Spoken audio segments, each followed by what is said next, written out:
오늘 본문은 사도 바울의 가장 탁월한 설교라고 할 수 있는 아덴에서의 설교입니다. 이 설교가 얼마나 탁월했는지 설교가 중에 설교가, 목회자들의 목회자라고 불리는 찰스 스윈돌이 이 바울이 전한 설교의 탁월성을 5가지로 정리해 주었습니다. 첫째, 바울은 아레오바고 사람들의 처지에서 자신의 메시지를 전했다. 서론이 좋은 설교라는 거죠. 귀가 쫑긋하고 들릴 수 있도록. 두 번째, 바울은 아덴 사람들이 잘 알지 못하는 것을 알려주기 위해서 먼저 그들이 잘 알고 있는 것에서 출발했다. 셋째, 바울은 이것을 더 강화시키고 그리고 분명하게 설명했다. 넷째, 바울은 적절한 비유를 통해서 아덴 사람들의 주의를 집중시켰다. 다섯째, 바울은 메시지를 개인적으로 적용했다. 꼭 누구의 설교를 분석한 것 같죠? 여러분이 생각하는 그 사람이 아닐지도 모릅니다. 오늘 본문은 이 바울의 이 명설교를 들은 아덴 사람들의 반응을 그런데 놀랍게도 아니 황당하게도 이렇게 소개합니다. 자, 이 탁월한 설교를 듣고 얼마나 엄청난 변화가 있었을까요? 그런데 본문 32절은 이렇게 그 반응을 소개하고 있습니다. 자, 32절 같이 읽어볼까요? 자, 있습니다. 시작. 그들이 죽은 자의 부활을 듣고 어떤 사람은 조롱도 하고 어떤 사람은 이 일에 대하여 내 말을 다시 듣겠다고 하니. 참 황당하지 않으세요? 탁월한 설교를 들었지만 사람들은 조롱을 퍼부었고 또 네 말을 다시 한번 들어보자 이렇게 회의적인 반응을 보였습니다. 이어지는 34절은 몇 사람만이 바울을 가까이 했다고 기록해주고 있을 뿐입니다. 결국 다른 지역에서는 바울이 가는 곳마다 모두 그 지역에서 교회가 세워졌는데 아덴에서 교회는 세워지지 않았습니다. 그리고 사도행전 이후 오늘 본문 그 어디에서도 아덴은 다시 언급되고 있지 않습니다. 왜 이렇게 됐을까요? 사도 바울의 설교에 문제가 있었을까요? 그건 아닌 것 같아요. 왜 그런지 오늘 본문 16절은 그 이유를 이렇게 소개하고 있습니다. 자, 본문 16절 읽어볼까요? 시작. 바울이 아덴 16절입니다. 자, 16절 16절 해주세요. 자, 16절 있습니다. 시작. 바울이 아덴에서 그들을 기다리다가 그 성에 우상이 가득한 것을 보고 마음에 뭐가 가득했다고요? 우상이 가득했다. 그렇습니다. 그들이 변화되지 못했던 것은 그들 마음 안에 있는 우상들 때문이었습니다. 그러기에 말씀을 통해서 변화되고 싶다면 먼저 우리 안에 있는 우상들을 제거해야 합니다. 아니 목사님 나는 설교를 들어도 어떤 변화가 없습니다 라고 생각하신다면 그것은 그 마음속에 있는 우상들 때문인 것입니다. 그러기에 저는 오늘 본문을 통해서 우리 안에 있는 우상들을 제거함으로 말씀을 통해서 날마다 변화되는 기쁨 누리게 되시기를 주님의 이름으로 축복합니다. 자, 그렇다면 우리 안에 자리하기 쉬운 우상들은 어떤 우상이 있을까요? 첫 번째로 지적인 우상입니다. 지적인 우상. 지식에 대한 탐구죠. 지식에 대한 탐구가 어떻게 우상이 될 수 있을까요? 여러분, 지성이라는 것은, 이성이라는 것은 하나님께서 인간에게만 주신 그런 고귀한 선물이 아니겠습니까? 그런데 왜 생각을 가지고 지식을 탐구하는 이런 인간의 이성이 우상이 될 수 있을까요? 네, 분명 이성은 하나님이 인간에게 주신 선물이지만 문제는 인간이 이 이성이라는 이 선물을 하나님보다 더 가치 있는 것으로 여기기 시작했다는 것입니다.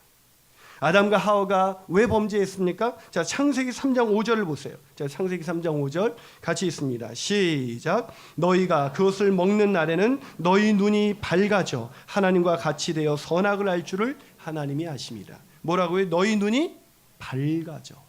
너희의 이성이 깨어져서.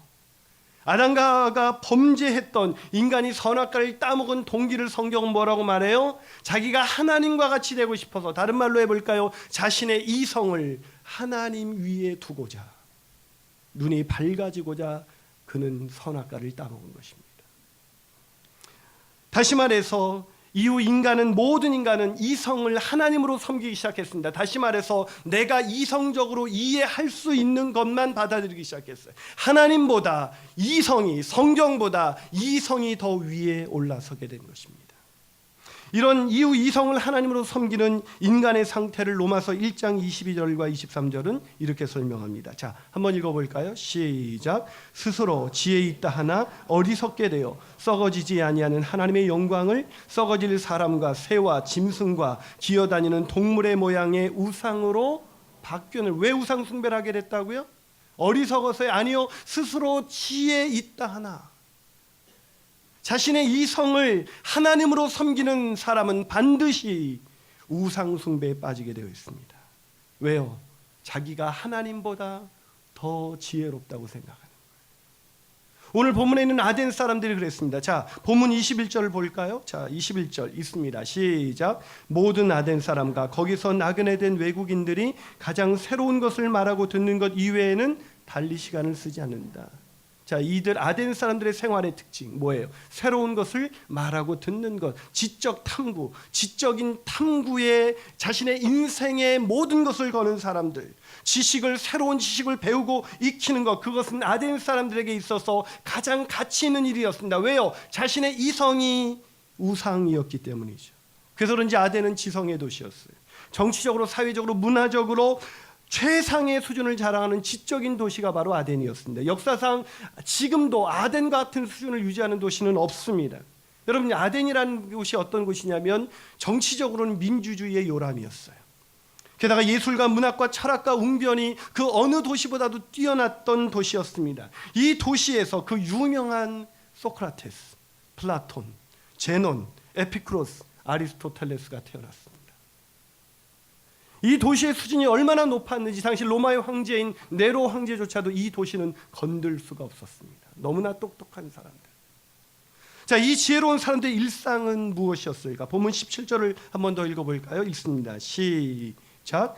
회당에서는 유대인과 경건한 사람들과 또 장터에서는 날마다 만나는 사람들과 변론했다. 그들은 뭘 좋아했어요? 변론을 좋아했어요. 이야기하는 것, 지적인 추구, 지적인 탐구, 새로운 것을 더 듣고 더 알아서 다른 사람들보다 대가 더 높은 지식을 갖고 있다. 이것이 그들의 자랑거리였습니다. 이 장터에서 날마다 변론했다고 하니까 우리가 좀 우습게 볼 수가 있는데 이 장터를 아고라라고 부릅니다. 아고라. 화면에 나오죠? 아고라. 이 아고라가 어떤 곳이냐면 매일 탁월한 연설이 강연되던 곳이었고 수준 높은 청중과 그들을 감동시킬 수 있는 연설자들이 세워지는 곳이었습니다. 이곳이 바울도 이곳에서 복음을 그들과 변론을 했는데 그때 이 바울의 설교를 들었던 청중들을 어떻게 소개하고 있습니까? 18절 본문 앞절에 보면 이렇게 기록되어 있습니다. 어떤 에피쿠로스와 스토아 철학자들도. 자, 바울의 청중이 누구였다고요? 당시 굉장히 유명했던 에피쿠로스 학파와 스토아 학파. 어디서 많이 듣던 것이죠. 개콘 버전으로 들어봤니? 이렇게 들어보셨어요? 에피쿠로스 학파와 스토아 철학자들. 여러분, 제가 설교하는데 여기에 비트겐슈타인이 앉아 있고 이어령 교수가 앉아 있고 이런 철학자들이 앉아 있는. 놀랍지 않습니까? 이런 지성인들이 바울의 얘기를 귀담아 들은 거예요. 그런데 더 놀라운 것은 그 다음 절입니다. 19절 한번 읽어볼까요? 자, 19절입니다. 있습니다. 시작. 그를 붙들어 아레오바고로 가며 말하기를 내가 말하는 이 새로운 가르침이 무엇인지 우리가 알 수 있겠느냐. 그는 누구예요? 그는 붙들었다. 누굴 붙드는 거예요? 바울을 붙들어서 어디로 갔어요? 아레오바고. 이 아레오바고로 올라가서 그 바울의 설교를 들었어요. 그 복음을 들었습니다. 그러나 결과는 거절이었습니다. 여러분, 이 아레오바고라는 곳은 어떤 곳이냐면 아덴에서 가장 위대한 학문의 전당이에요. 그 아레오바고에 바울을 세울 만큼 그들은 바울이 전하는 말씀에 궁금했습니다. 호기심이 있었습니다. 단순한 지적인 호기심이었죠. 그들은 그 말씀을 통해서 변화되고자 했던 것이 아니라 그 말씀을 통해서 좀 더 알기만을 원했던 것입니다.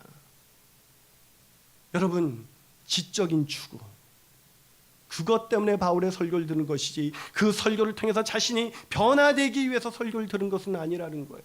여러분, 이것이 그럼 그때만의 일일까요? 아니, 오늘날도 마찬가지입니다. 오늘날 이 세상에 불어닥치는 열풍이 뭐예요? 지금도 우리 젊은이들이 취업하려면 스펙보다 중요한 것이 인문학입니다. 인문학 열풍. 이 최근 인문교양분야에 있어서 최고의 베스트셀러 저자인 주현성 씨는 그의 책 스타트 지금 시작하는 인문학이라는 책에서 이렇게 말합니다. 왜 이 시대는 갑자기 인문학을 원하고 있는 것일까? 물론 인문지식은 상업적이거나 유행에 편승하는 용도 이외에도 그 자체로서 여전히 매력을 잃지 않는 인간의 지적 욕망이기도 하다. 여기서부터 더 중요한 얘기가 시작됩니다. 인간은 무슨 이유에서인지 선사시대 이래로 인문학을 통해 끊임없이 지적 유희를 추구해왔기 때문입니다. 저자의 이 주현성 씨는 무슨 이유인지는 몰라도 인간은 선사시대, 인간이 태어나서 존재하는 그 순간부터 지금까지 계속해서 지적인 추구를, 그런 유의를 즐겨왔다. 무슨 이유 때문일까요? 그것은 아담과 하와가 눈이 밝아지기 위해서 인간의 이성을 하나님보다 더 가치 있는 것으로 여기는 순간부터 인간은 끊임없이 채울 수 없는 욕망을 갖게 되는데, 그것이 바로 지적인 우상입니다. 그런데 문제는, 더 안타까운 것은 기독교인이라 불리우는 우리에게도 하나님의 말씀을 이런 지적인 유희로만 끝내버리는 사람이 있습니다. 여러분, 하나님의 말씀은 우리가 지적으로 뭔가 더 알기 위해서 듣는 것이 아니라 우리의 삶에 적용하고 우리가 변화되기 위해서 듣는 것인 것을 믿으시기를 축복합니다. 그런데 우리는 말씀을 통해서 더 많이 알고자 해요. 말씀을 통해서 변화되기보다는 지적인 추구를 통해서 마치 자신이 하나님의 자리에 올라선 것처럼, 하나님의 뜻을 다 알고 있는 것처럼 말하는 사람들이 있어요. 그 말씀으로 자신을 비추기보다는 남을 판단하면서 자신의 지혜의 우월성을 자랑하는 사람들, 그 사람들이 바로 우리일 수도 있다는 거예요. 그러게 말씀이 들리지 않기 시작했다면, 말씀을 듣는데도 이 말씀이 더 이상 새로운 것 같지 않게 느껴지기 시작했다면, 그 말씀이 새롭지 않아서가 아니라 그 말씀을 지적인 우상으로만 여기면서 그렇게 들었기 때문입니다. 저는 저와 여러분이 말씀을 통해서 지적 유의에 그치지 아니하고 말씀을 통해서 변화되기를 주님의 이름으로 축원합니다. 한 발 더 나가서 우리 안에 자리하기 쉬운 우상들은 어떤 것들이 있을까요? 그 두 번째 우상은 종교적 우상입니다. 이 첨단 과학 시대에 접어들면서 사람들이 생각한 것 중에 하나는 미신과 종교의 쇠퇴였습니다. 그런데 반대적인 현상이 생기기 시작했어요. 오히려 사람들은 모든 것을 신으로 섬기기 시작했습니다. 그 어느 때보다도 다원주의와 범신론이 범람하는 시대가 바로 오늘날의 시대예요. 이런 시대를 가리켜서 프리드리히 니체는 우상의 황혼이라는 책에서 이렇게 말합니다. 이 세상에는 실체보다 우상이 더 많다. 뭐가 더 많다고요? 우상이 더 많다. 여러분, 아덴이 그런 도시였어요. 아덴은 당시 가장 현명한 사람들이라고 자처하는 철학자들이 수준 높은 지성을 자랑하는 도시였지만, 아이러니하게도 그 도시는 그 어떤 도시보다도 미신이 판치는, 종교가 판치는 도시였습니다. 그럼 이게 믿어지십니까? 그럼 본문 22절 보세요. 자, 22절 같이 읽어보겠습니다. 시작. 바울이 아레오바고 가운데 서서 말하되, 아덴 사람들아, 너희를 보니 범사에 뭐가 많다고요? 종교심이 많다. 여러분, 아레오바고의 언덕에 있으면 누구라도 그렇게 느꼈을 거예요. 여러분, 이 아레오바고는 이 사진에도 나오지만 아크로폴리스 서북 쪽에 위치한 큰 바위 언덕의 이름이에요. 온통 대리석으로 이루어졌는데 사람들이 얼마나 많이 방문했는지 아주 유리 표면처럼 매끄러워져 있습니다. 이 정상에 서면은 파르테논 신전이 자리 잡고 있는 아크로폴리스가 위로 올려다 보이고, 맞은편 아래쪽에는 바로 바울이 철학자들과 논쟁을 벌였던 아고라가 내려다 보입니다. 이 아레오바고 언덕에 서면 어디에서든 신상을 볼 수가 있고 어디에서든 신전을 볼 수가 있습니다. 이 역사가들의 말에 의하면 아덴은 신상이 무려 약 3만 개의 공동 신상이 있었대. 3만 개. 그리고 판테온 신전에만도 3만 개, 합이 6만 개죠. 게다가 심지어 대장장이들과 도박꾼들을 위한 신도 있었어요. 도박꾼들을 위한 신전. 도박꾼 잘 맞게 해주시옵소서. 타짜 2 기대가 되십니까? 도박꾼들도 신을 섬겼어요. 아니, 본문 23절에서 바울은 아덴의 실상을 이렇게 소개합니다. 자, 한번 읽어볼까요? 있습니다. 시작.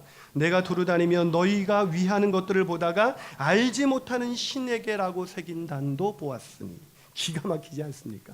알지 못하는 신에를 위한 신전.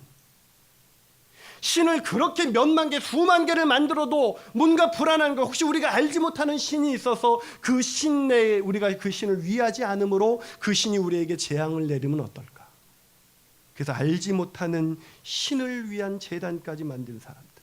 근데 이런 제단을 만든 사람들이 누구라고요? 못 배운 사람들이에요? 먼저 무식한 어떤 아넥네가 그렇게 신전을 비나이다 하고 있습니까? 아니요. 이 신전을 만든 사람들, 이 알지 못하는 신에게라는 신전을 만든 사람들은 가장 최고의 지성을 자랑하는 지성인들이었습니다. 무슨 말입니까? 하나님을 떠난 지성, 하나님을 알지 못하는 지성은 결국 우상 숭배의 틀을 벗어날 수가 없습니다. 그래서 늘 불안하죠. 지성인들이 똑똑한 것 같지만 불안해요. 그래서 자신의 지식을 우상으로 섬길 뿐만 아니라 아주 굉장히 미신적이에요. 그래서 여러분 이단을 가보면 의외로 지성인들이 많아요. 그런데 문제는 기독교도 또 하나의 종교로 바꾸어 버리는 시대에 우리가 살고 있다는 거예요. 여러분 기독교는 종교가 아닙니다. 그런데 기독교를 종교로 바꾸고 있어요. 예를 들어 볼까요? 여러분 우리는 기도합니다. 왜 기도하죠? 하나님의 뜻이 이루어지기 위해서 기도합니까? 아니면 우리가 원하는 것을 얻기 위해서 기도합니까? 우리가 원하는 것을 위해서 만든 게 바로 종교예요. 그게 우상이에요. 우리는 예배합니다. 하나님의 영광을 위해서, 하나님께 드리기 위해서 예배를 드립니다. 우리는 예배를 드리고 있습니까? 아니면 하나님의 은혜를 받기 위해서 이 자리에 옵니까? 많은 분들이 그래요. 오늘 예배 별로였어. 뭐가 별로라는 거예요? 예배의 핵심은 드리는 거예요. 하나님께 영광을 드리는 거예요. 여러분 아브라함이 자신의 아들 이삭을 하나님께 드리는 그 예배를 상상해 보세요. 왜 예배가 그저 그런 예배로 전락하고 있는 것일까요? 설교자가, 성가대가, 찬양팀이 뭔가 문제가 있어서가 아니라 예배의 본질을 잃어버렸기 때문입니다. 예배는 드리는 것이지 받고자 오는 것이 아니에요. 은혜 받기 원한다면, 그게 목적이라면, 은혜는 부산물로 주어지는 하나님의 축복에, 그건 주실 수도 있고 아니 하나님을 만나는 것 자체가 은혜예요. 우리가 예배 자리에서 나올 수 있는 것은 드릴 것밖에 없습니다. 드림이 없는 예배, 그 종교예요. 아덴은 어디에서나 신전이 있었고 어디에서나 신상을 볼 수 있었는데 오늘날에도 기독교로, 종교로 전락하고 있었습니다. 그래서 찰스 스윈돌은 말하기를 기독교의 가장 큰 적 가운데 하나가 바로 종교이다. 이 말이 무슨 말입니까?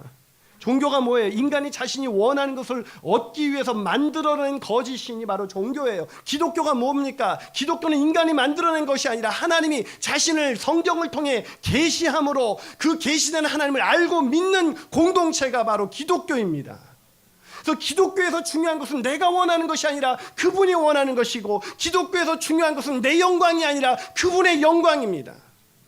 그래서 기독교인들인지 기독교라는 걸 그저 종교로 받아들이고 있는지 어떻게 알 수 있냐면 고난이 오면 알 수가 있어요.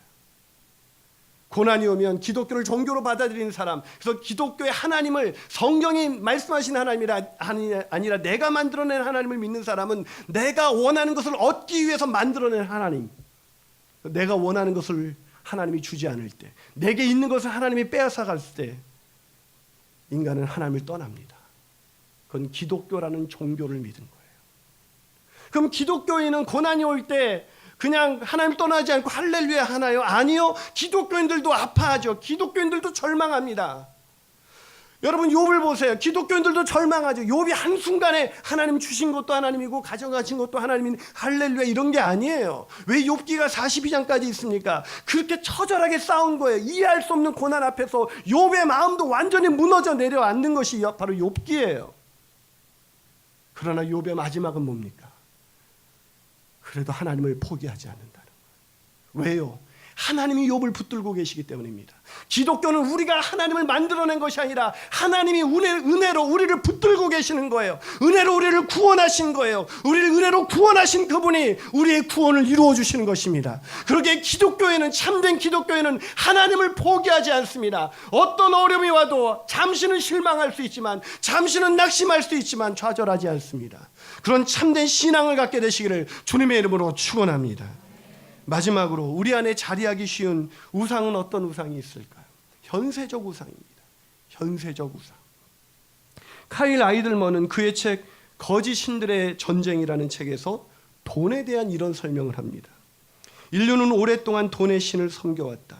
옛날에는 금이나 은을 돈의 신으로 섬겼고, 그전에는 가축의 마리수나 동물의 가죽 등 거래할 수 있는 모든 것들을 돈의 신으로 섬겼다. 그는 언제나 신이었지만 지금 이 세계에서처럼 가장 강력한 힘을 발휘했던 적은 일찍이 한 번도 없었다.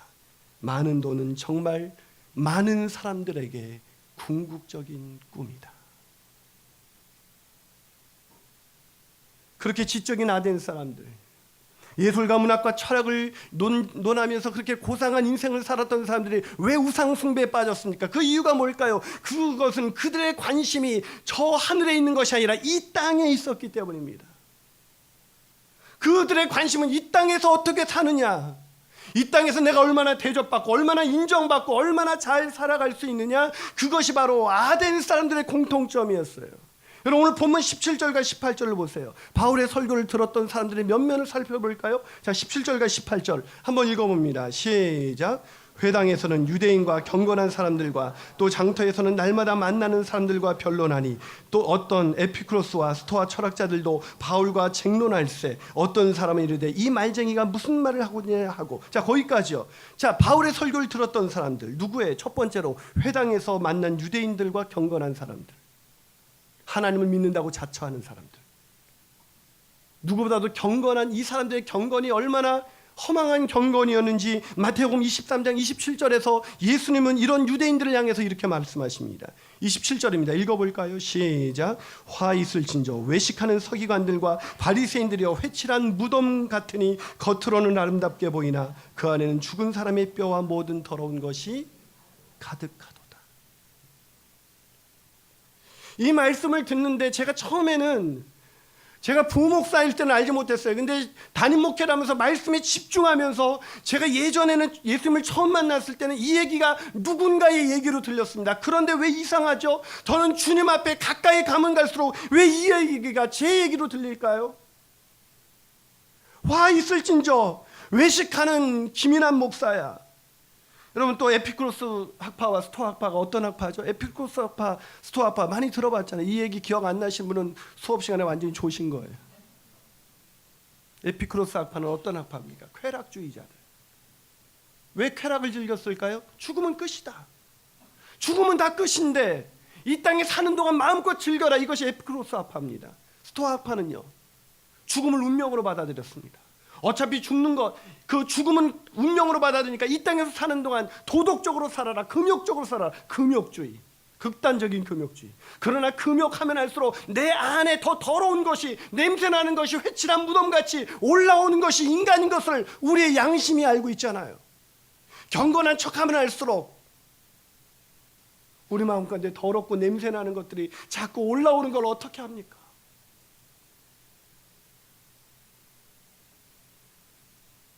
여러분들 중에 어떤 사람은 이런 사람이 있어요. 뭐 예수 믿어도 난 뭐 나중에 천국은 몰라. 이 땅에서 잘 사는 것이 좋아. 그래서 주일날 이 주말에 교회를 내팽개치고 산으로 들러 가는 사람들, 에피쿠로스 학파입니다. 야, 교회는 빠지면 돼. 예배는 무조건 들어야 돼. 안 그러면 벌 받아. 스토아 학파입니다. 몇 사람에게 물어보세요. 당신은 에피쿠로스입니까? 스토아입니까? 어떤 종자이십니까? 이들의 공통점이 있어요. 공통점이 뭐예요? 죽음을 넘어서지 못한다는 것. 죽음 앞에서 모든 것이 허무하게 느껴진 에피쿠로스 학파 사람들은 쾌락을 즐겼고, 죽음을 운명으로 받아들이는 사람은 금욕주의에 빠졌지만 그들은 죽음을 넘어서지 못했어요. 이런 이들에게 바울이 전한 복음이 무엇입니까? 예수의 부활이었어요.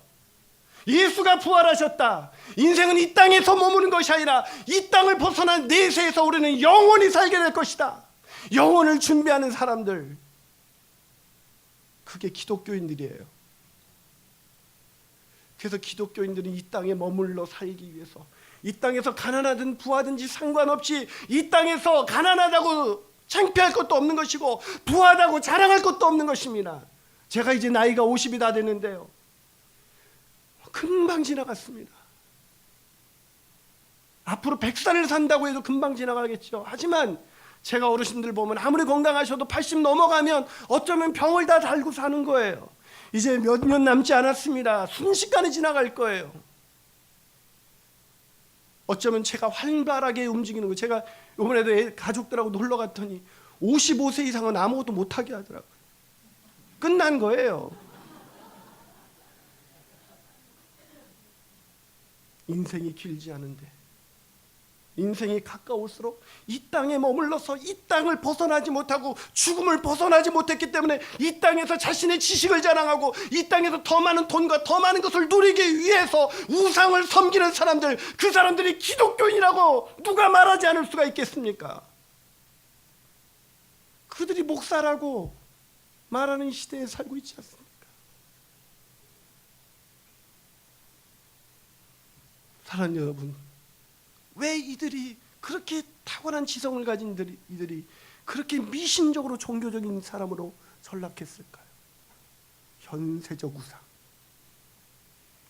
전폭에서 말하는 현세적 믿음,